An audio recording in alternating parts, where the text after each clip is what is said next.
Hi, I'm Chuck. This is Up Chuck Chops. Thanks for joining me. Today, we're going to try to put the head on the old KZ400 correctly.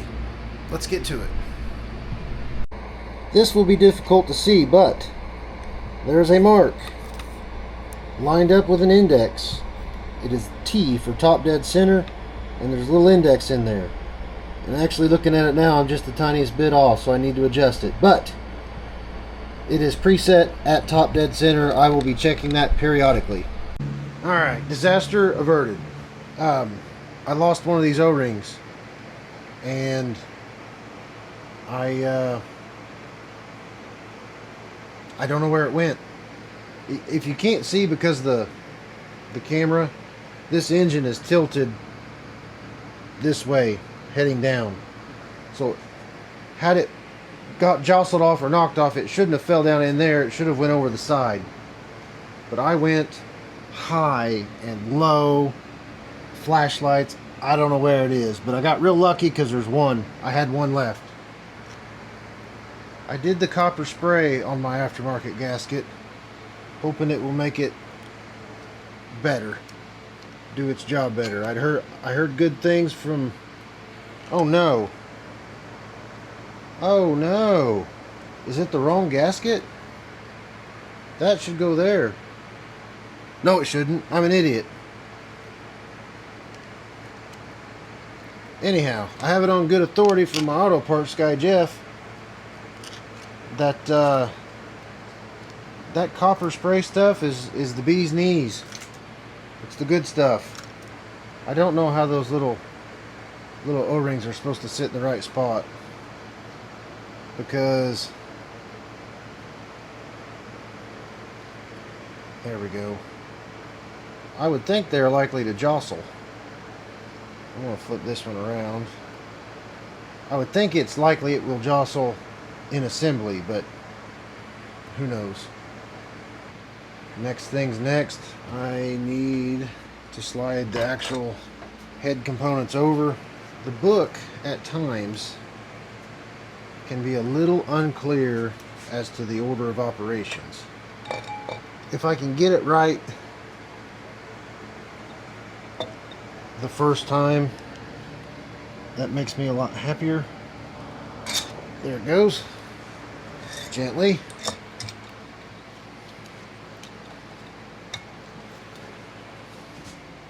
Am I down?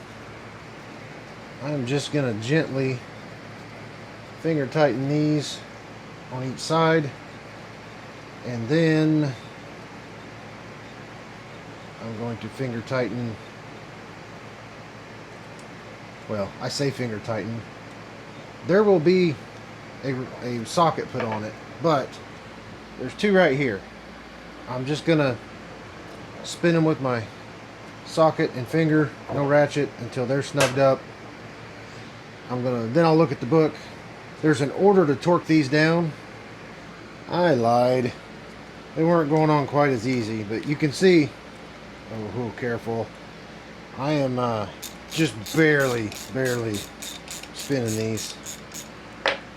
I might just touch those with the socket too. That's a 12. The fronts are 10s, and the sides are 12s. Now it's time to study a minute. I'll be back. Alright. Book says to apply assembly lube. I will apply it. I accidentally plugged one of those holes. I'm going to make sure it's clear before continuing.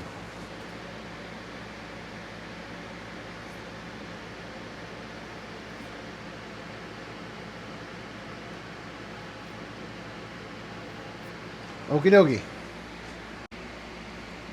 This camshaft right there has a T and a hash mark.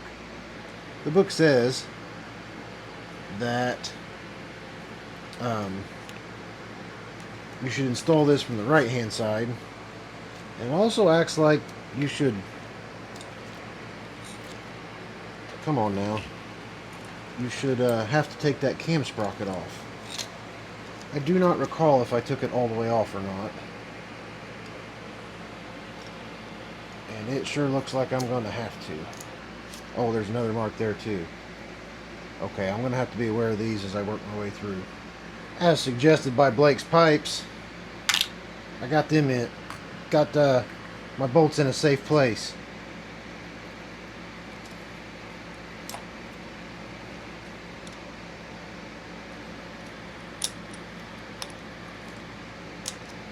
Okay, that happened. And once again, I'm going to reread this section in the book because it takes me that many times to learn something. This is all working off the assumption that what I took apart was correct. But I have to roll this sprocket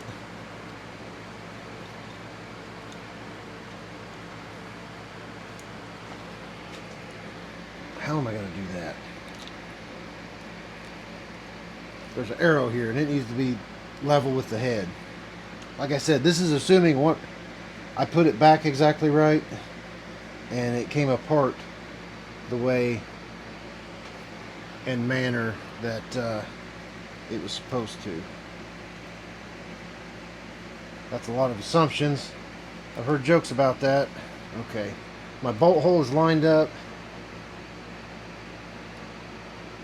That is lined up with the top. I need to check my top dead center. I am the tiniest bit off. So I'm going to... That... What did that do there? Okay, I'm still on my mark. I think I could tighten that up now. I'm going to check and see if this needs the blue stuff. Alright. The book is telling me at top dead center and that arrow at the head, this notch should be pointing towards the back. Ah, there's an I think there's an arrow also under the T, which would make sense for top dead center, which would continue to rotate me. Yes, that is an arrow, and I'm way off. Rats! My screw holes are 90 degrees out. I'm missing something on this puzzle. I'm gonna have to do some figuring. I'll bring you back when I figure. Alright, it's 11 p.m. I have been trying to get this timed for 2 hours. I watched Gearhead Geeks and I read the book and I watched Gearhead Geeks about 43 more times and I wrestled this around and it wouldn't fit, and then I wrestled the sprocket around some more and it wouldn't fit, and then I was like 45 degrees out. I think I have it now. So pardon the shake. See that T with the line? And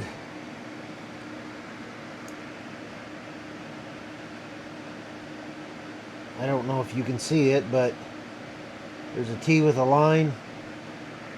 That should mean I am timed up. I don't know how I did it. It doesn't make any sense because, well, like I said, I have wrestled this for at least 2 hours. And I was always like that much off. It wasn't quite 45 or 90 or 180. One time it was 180. But I kept fighting and moving the chain and watching Gearhead Geeks again and back and forth and back and forth, and I'm glad it's over. We'll just say that. Since it's 11 o'clock, I'm going to call it a night. So I think I'm timed. Maybe I'll be in different clothes tomorrow. Maybe. It depends on if I shower and want to get clean. Or maybe I just don't care and ignore everything I'm supposed to do tomorrow and just be a dirtbag and come back in here and work. That would be my preference.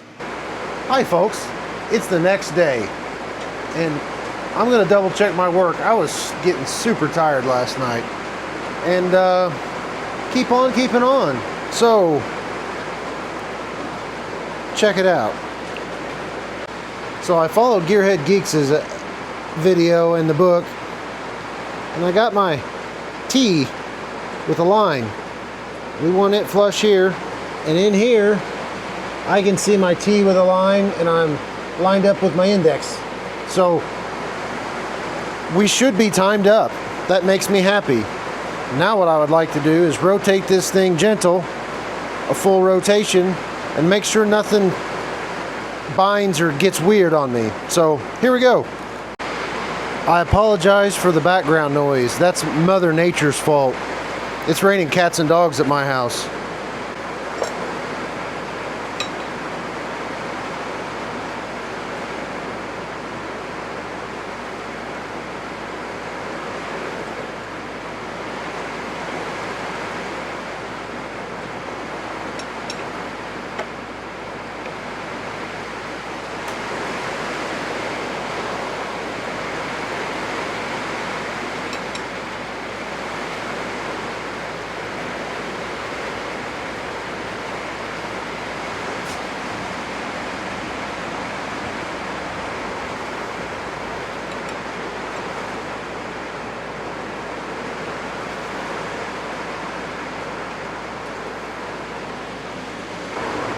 Next up is this head cover.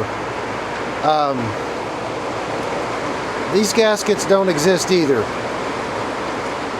This one's, let's just say I've been better. I've seen better.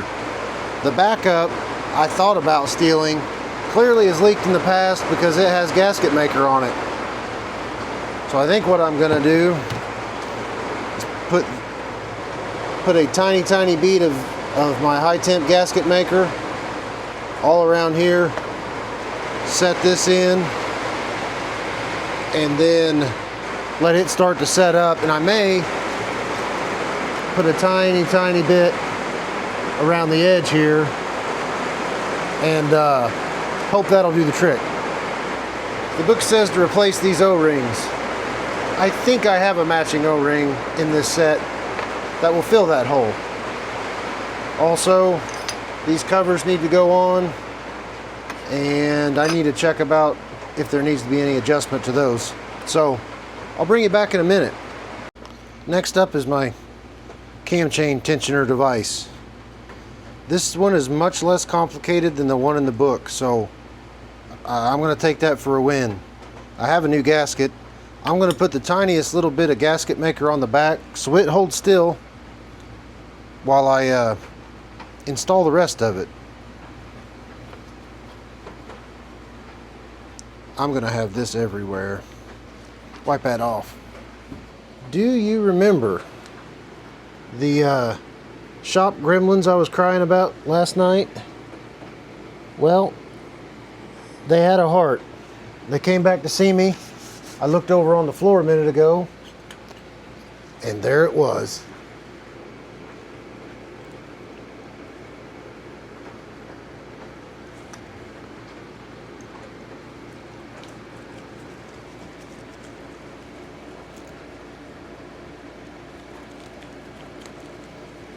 I did reference my other tensioner to make sure it didn't have lots of extra parts like the book showed, and it did not. So I'm pretty confident putting this back together as is.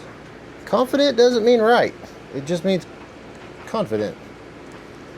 Uh-oh. Need to lock my table in 4x4. Well.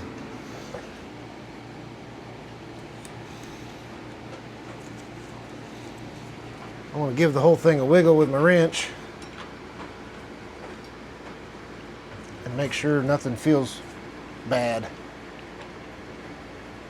That feels all right. All right. Baby steps, one more little thing done.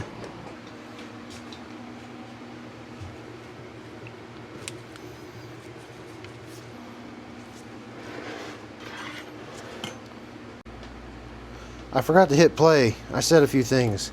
I had to trim some unsightly gasket material off so it would all fit. Now, while that is starting to set, I have these side covers to put on here, and then I think I am going to run the tiniest bead I can on this gasket edge, try not to make a mess, and let it start to tack. I'll rub some assembly grease on here, shoot some oil on the rockers.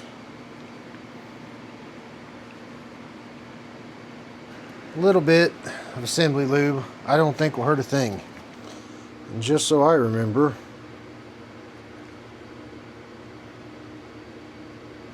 see if I can do this from this angle.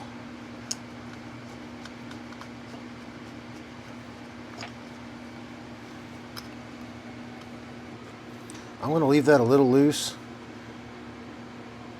for when I slide it down on the head. I'm not sure about the order of operations when these should or should not go on, timing wise, but right now seems just as good a time to me as any. And I pre-test fitted the spare head cover, and it slid on with them on, so that's what I'm going with. Now to my gasket maker stuff. I hate to do this because I know there's people that says, no, that's a terrible idea, never ever ever. But in my particular situation, I don't have a lot of choice in the matter. I just need to keep oil on the inside of the engine as best I can. And I'm holding it to the outside edge because I don't want it on the inside of the engine.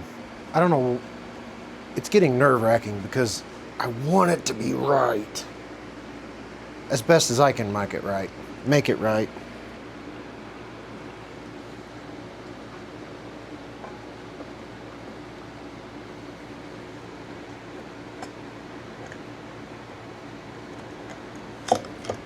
There it is.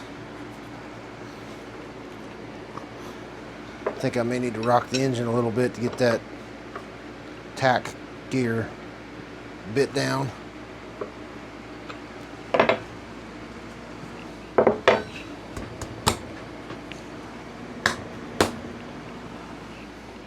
All that's holding me up.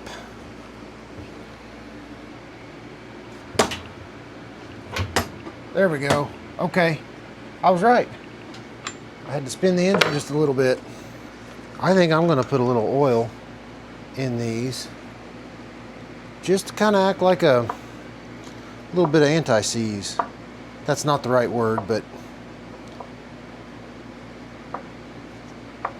if it's going to help me take it loose later, perhaps a tiny little shot of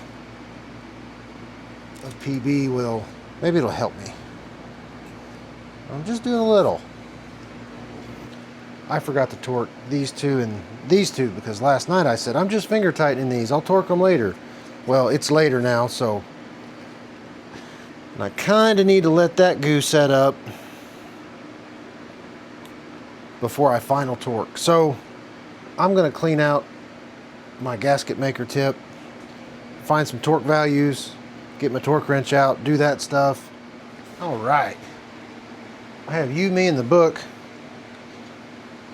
You, I in the book. Anyhow, we're orientated the same way. It's supposed to go up to 14 foot-pounds.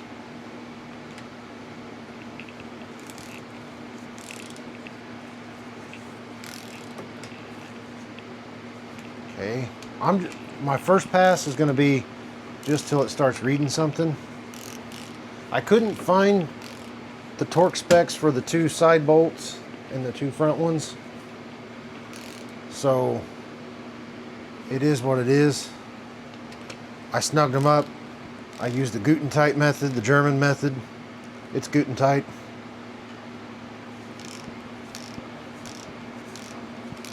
Okay, I think that's pulling down nicely now. Okay, they just started to read now. Number one, going to 14 foot-pounds.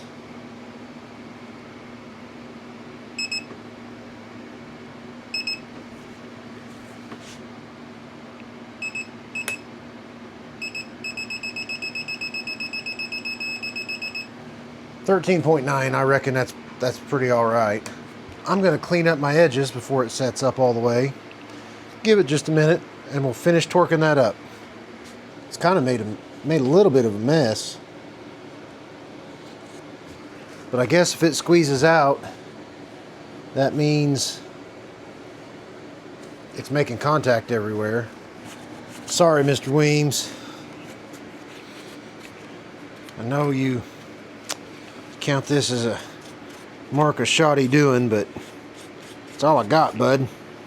I'm gonna snug these up, get them set on there how I want them. What's my final torque? 29 foot-pounds. Okay, triple check my number. We know about my mishaps. I'm not gonna pull them all the way to torque. I'm gonna make another round of additional snugness.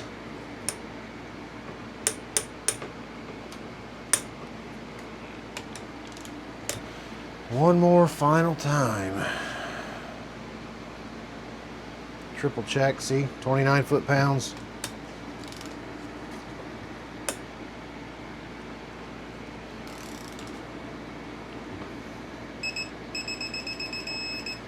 Well, I've done it butt backwards the whole time. Oh well. I mixed up my 1 and 3 and 2 and 4. I don't think it's going to matter that much. I think the first pass, I did it right.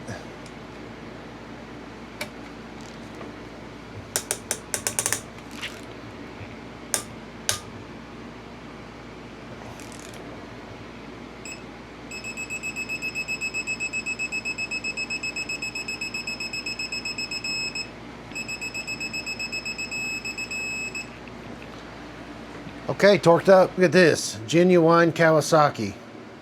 That's for my head, not my head cover, my breather cover, I think they call it. There's the part number if you're in need. And I'm going to snap it in. We'll snap that on. I don't know that I really need to keep this packaging, but that part number would be awful handy. Before I so confidently said that was the part number, I guess I should have made sure it worked, but it looks like it is laying in nice. Tube goes to the back.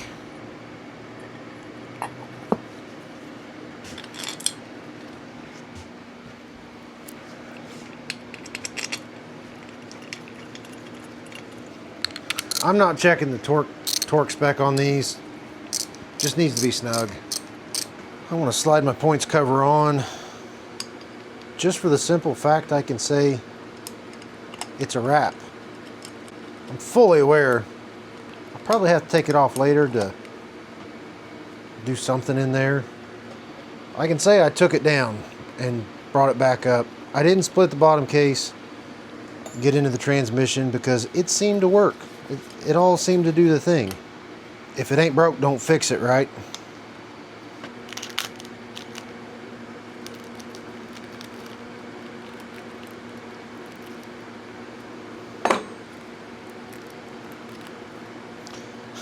As my grandmother used to say, well, forevermore.